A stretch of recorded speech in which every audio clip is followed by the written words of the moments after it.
de volta com Toda Mulher. No programa de hoje estamos falando sobre mulheres que não querem ser mães.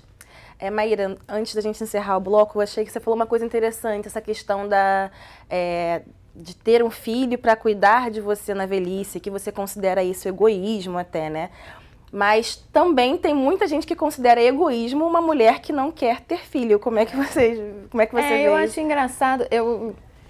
Assim, a minha família hoje também já meio que se acostumou e já aceitou, porque como eu fui casada e tinha aquele marido, casa, agora qual é o próximo passo? Filho. E eu falei, não. Eu acho que aí, como eu tive a oportunidade de ser mãe e não tive, a família meio que entendeu. Mas, de modo geral, eu tenho muito essa conversa com amigos, com pessoas fora. E eu sempre brinco, né, na verdade. Tipo, eu não quero ter filhos pelos meus filhos. Assim, eu amo tanto os meus filhos que eu não quero ter filhos. Entendeu? Eu não vou ter filhos para um mundo dessa maneira, eu não vou ter filhos para colocá-los para cuidar de mim quando eu ficar velha, eu não vou ter filhos porque eu sou uma excelente mãe. O que é, obviamente, uma brincadeira. Mas eu acho que tem essa ideia de que você só é uma pessoa boa se você quer ser mãe. E aí a gente vê a quantidade de atrocidades cometidas por mães, inclusive, que também é uma questão de sacralizar essa imagem dessa mãe perfeita, que a humanidade não está precisando de mais gente, eu acho também. Então, assim, e essa coisa da idade, né, da faixa etária, as pessoas sempre diziam assim, dos meus 20 aos meus 30, eu acho que, não, quando você ficar mais velha é porque você está nova. Quando você ficar mais velha, você vai mudar de ideia. Não, espera fazer 30 anos, aí você vai querer. Eu falo, tá bom, eu espero. Eu desisti meio de argumentar, assim, eu falo, tá, eu concordo. Mas, e aí agora eu sempre falo, se eu mudar de ideia, eu adoto, e tudo bem, entendeu? Tem gente no mundo precisando ser adotada. Sim. Eu acho isso um pouco menos egoísta do que ter filhos para cuidar de mim na velhice. Mas mesmo assim, eu acho que existem outras maneiras de você ser produtiva no sentido de ser uma pessoa boa, entendeu? E ter compaixão. Porque no final a gente fica muito o filhinho da familhinha, o meu filhinho que eu quero que seja felizinho. Não tem nada de grandioso e sei lá, magnânimo nisso, entendeu? É muito meu filhinho que eu quero que seja bem sucedidinho e que tenha uma vida feliz e que... Cadê a maternidade plena? Entendeu? Eu acho que uma coisa que é importante, Dandara, eu fico feliz com o tema, porque eu acho que, em última instância, a gente está falando sobre o processo de autonomia da mulher. Sim. Como que o programa O Toda Mulher está trazendo um tema que, de fato, a gente está falando de egoísmo ou de egoísmo, mas que não sai da zona de conforto, porque para a sociedade que está aí, o padrão é a mulher e a maternidade, o cuidado, tudo isso que a gente vem falando. À medida que a gente tem esta possibilidade, esta alternativa, isso nada mais é do que processo autônomo. Porque muitas das vezes, se a gente for olhar, as relações afetivas estão pautadas nesse formatão que a Maíra estava dizendo. Da relação, do noivado, do namoro, do noivado, do casamento e dos filhos. Né? Que formato é esse? Se a gente não pensa a mulher trabalhando e estudando no seu lazer. Então, daí é que eu acho que fico feliz assim, de participar no sentido da gente estar falando algo que faz diferença se essa mulher tem essa possibilidade de escolha, né? Que ela pode projetar expectativas, que ela pode projetar viagens, sim. Quais os países que você quer conhecer e não quantos filhos você quer ter, né? Acho que mudar essa perspectiva acho que é algo importante. É importante você estar falando dessa questão da escolha também, que, por exemplo, a Maíra foi casada, o ex-marido dela queria ter filhos. Um dos motivos para separar foi o fato de não querer ter filhos. Mas tem muitas mulheres que acabam sucumbindo um pouco a essa questão quando o marido fala que quer ter filhos. A mulher não quer, mas mesmo assim, para não perder o marido, ela acaba tendo filhos. Né? E aí entra numa outra questão também, que é a questão do arrependimento materno, que as pessoas praticamente não falam sobre isso. Né? A mulher acaba tendo filho mesmo sem querer, e depois tem tanta coisa na maternidade que a mulher se arrepende, né? Como é que vocês veem essa questão também do arrependimento materno? Você, como socióloga, pode comentar também essa questão? Então, eu acho que, de novo, né, bom que a gente vai avançando no debate, mas ele volta a um ponto de que, à medida que ela tenha a escolha, à medida que a gente consiga pensar possibilidades, esse arrependimento, ele possa reduzir. De novo, a mulher que se arrependeu de ser mãe, quais são as alternativas? Quais são as possibilidades? Da Comissão de Direitos Humanos, a gente atendeu essa semana uma família que foi vítima de violência, mas a mãe tem 4 filhos. E o mais velho mora com a avó. E ela conversava um pouco, a gente, para entender o contexto familiar e social daquela família. Os 3 mais novos moram com ela, ela perdeu assassinado, mas o mais velho mora com a avó. Ela tinha 15 anos.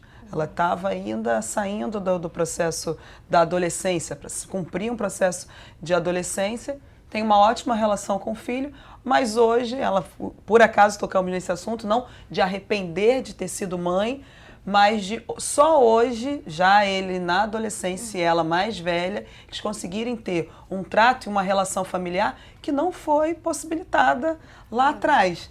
E aí ela falava dos incômodos, mas da felicidade de ter a avó, né, no caso a mãe dela, exercendo esse outro papel. Na verdade, já tinha cumprido o papel de criar o filho, ela tem alguns irmãos, mas dessa mãe, né, no caso essa avó, assumir esse compromisso e ficar com o filho. Mas nem sempre a gente tem, né, essa chance dos arrependimentos. Acho que o que apresenta a sociologia do lugar dos abrigos familiares, das casas-abrigos, hoje essa política pública ainda está muito aquém do que poderia ser garantido para essa mulher no caso de algum tipo de arrependimento na maternidade. E para você, Vanessa, como é que você vê essa questão? Eu vejo exatamente essa possibilidade, porque não sei se eu existisse em uma época onde meus pais falassem, não, você... Se a sociedade me colocasse num lugar onde eu realmente não tivesse escolha, eu acho que eu não seria feliz realmente, do tipo, eu casei, eu tenho que ter filhos, ou eu tenho que dar esse filho a um homem, sabe? Eu realmente não seria feliz. Eu acho que essa possibilidade da mulher, dessa autonomia de você escolher, eu quero ou não, ou eu quero ser mãe e não ter um marido, sabe? Também porque esse formato de família, né? Ou eu quero adotar sozinha, isso ainda é muito mais difícil, isso ainda é muito difícil hoje no Brasil. Eu acho que essa possibilidade de você, da sua escolha, é o grande ganho da mulher. E a gente ainda está nessa luta toda do aborto e dessas questões, mas você poder ser o que você realmente está escolhendo, assim. Eu acho que esse é o grande caminho. E vocês não têm medo do arrependimento mesmo da escolha desse momento, né? Vocês acreditam realmente que não querem ter filhos. Vocês não têm medo de se arrepender de não ter tido filhos em algum momento da vida? Que eu imagino que essa pergunta deve ser recorrente para vocês também. Eu nem imagino, assim, tipo, será que em algum momento da vida eu vou poder me arrepender? Eu não consigo nem imaginar, assim, quando seria o momento de eu me arrepender de não ter tido, assim. Eu não sei mesmo. Ficar sozinha, não, doente, velha e não tiver ninguém para cuidar de você. Eu não sei, assim, a minha avó, minha família, meu pai é português, né, e a minha avó era muito engajada com política e tal, e na época da guerra, meu pai veio pro Brasil, porque ela não queria que ele servisse o exército, essa coisa toda, e ela ficou sozinha em Portugal, sabe? A outra filha ela mandou para a França, meu pai veio para cá e ela ficou sozinha, assim. São 3 filhos, 2 vieram para o Brasil e uma foi para a França. E depois de um tempo, ela já estava com uns 70 anos e eles descobriram que ela tinha juntado dinheiro a vida inteira para ela escolher o momento dela ir para um abrigo. Isso é louco, né?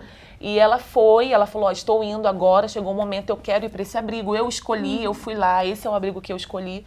E depois ela ficou durante, acho que mais uns 18 anos nesse abrigo, com o dinheiro que ela juntou. Então, tipo, eu penso, e ela teve filhos, sabe?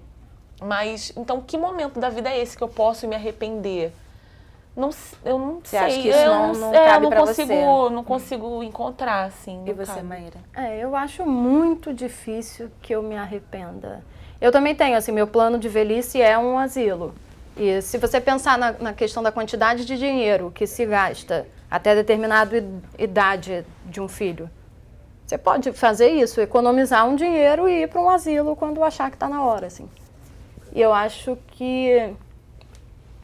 E sei lá, eu acho também que o arrependimento de não ter filhos pode até ser que venha a existir, mas ele é menos cruel comigo e com os não filhos do que o arrependimento de ter tido seria com... porque a partir do momento que você mostra que não é necessário ou que é possível ser de outra maneira ou que você se toca de que pode não ser daquele jeito, quem vai ser mãe vai ser aquela pessoa que está realmente afim de ser mãe e que vai ser feliz e vai estar feliz nesse lugar. E eu acho que isso é uma questão que a gente não fala muito, mas que eu acho que é meio central para pensar não só da maternidade, mas da paternidade também, de dar uma segurada, de parar de reproduzir. Segura um pouco. Vamos repensar, a sociedade está meio caótica, vamos sentar, pensar junto e depois a gente volta a reproduzir. Obviamente eu estou brincando. Mas é importante pensar nisso, eu acho, porque... sei lá. Mas para isso a gente tem que pensar em política pública, para isso tem que pensar em planejamento familiar, para isso não é só esse lado social que a gente está trazendo, porque eu acho que tem um ponto que é o quanto que os pais, ou as mães, né, o quanto que a família projeta no filho as suas expectativas. Né? No geral é isso, do cuidado, da profissão, do quando que vai sair de casa, sem essa compreensão mais ampla, que eu acho que é um ponto importante que vocês estão trazendo, do lugar do mundo desigual, né? O Brasil é uma sociedade muito desigual. Desse mundo das possibilidades, inclusive econômicas, financeiras, de alternativa de manutenção do próprio, da sua velhice ou da sua vida adulta. No geral, não tem essa reflexão, né? Você pensa nos filhos em como mais um gasto, enquanto mais uma possibilidade de investimento e não como algo que você possa equilibrar no planejamento familiar ou que a política pública tem que avançar para todos os lados, né? Acho que esse é um outro ponto que é mais amplo em termos de política pública do que a gente pode tratar. Isso aí já é um tema para um outro debate. Infelizmente o nosso tempo acabou, mas eu quero agradecer muito a participação de vocês no programa de hoje. Muito obrigada. Obrigada. O Toda Mulher fica por aqui. Se você tiver dúvidas ou sugestões, envie para o nosso e-mail todamulher@tvalerj.tv e para rever esse programa, acesse o site www.alerj.rj.gov.br. TV Alerj, o canal do povo fluminense.